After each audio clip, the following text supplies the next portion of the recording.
In this module, we will continue the properties of monosaccharides, and we have discussed in the last module the oxidizing property of the monosaccharides, and we will continue in this module the similar oxidizing property of the monosaccharides.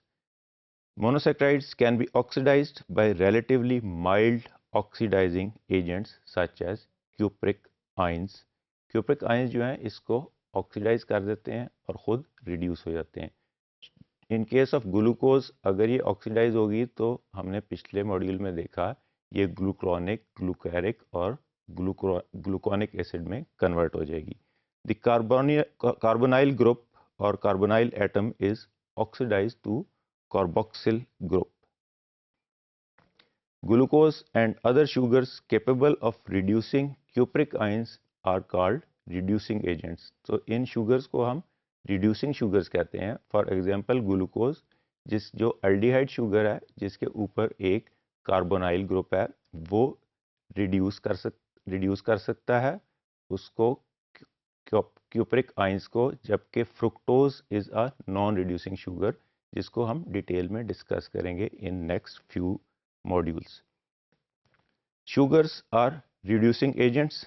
Oxidation of anomeric carbon and probably the neighboring carbon of glucose and other sugars under alkaline conditions is the basis of Fehling reaction or Benedict's test.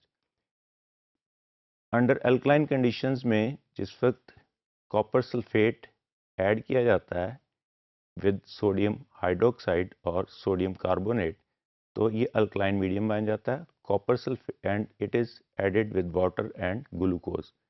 In alkaline medium ये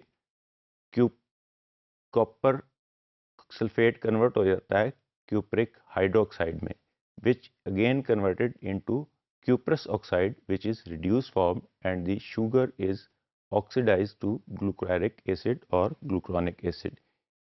Benedict's test में हम इसका colour देख लेते हैं. जब इसको heat करते हैं तो ये डिफरेंट कलर्स देता है और वो कलर्स होते हैं प्रेसिपिटेटेड फॉर्म में ऑफ द क्यूप्रस ऑक्साइड के जो कि रिड्यूस हो जाता है क्यूप्रिक आयन क्यूप्रस में रिड्यूस हो जाते हैं. So it is a semi-quantitative test and it was used previously for evaluating the sugar in the blood and in the urine. अब more convenient methods जो आ गए हैं जो enzymatic methods हैं जिसमें hexokinase और glucokinase method है. These are used for detection of glucose in the blood. So this is the diagrammatic presentation. इसमें हम जिस वक्त ये cupric ions हैं these are the cupric ions in the presence of this is the linear structure. यहाँ पे free carbonyl group is present as C1. इसके साथ रिएक्ट करेंगे cupric ions in alkaline medium जिसमें हमने बोला था कॉपर सल्फेट है और सोडियम कार्बोनेट है. तो सोडियम कार्बोनेट इसलिए है उसको अल्कलाइन मीडियम ये रिएक्शन हो रहा है. So these cupric ions are converted into cuprous ions और cuprous oxide precipitates बन जाते हैं and complex mixture of 2, 3, 4 and 6 carbon acids are formed as the case may be. By measuring the amount of oxidizing agents reduced by a solution of sugar, it is also possible to estimate the concentration of that particular sugar in a particular solution, for example, blood and urine. For many years, this test was used to detect or measure the elevated glucose levels in blood and urine as we have discussed already.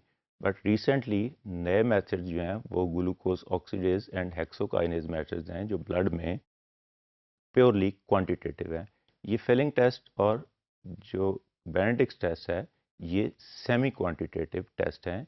इस वजह से these are now used in remote areas and mostly these are obsolete nowadays for detection of sugar, especially in blood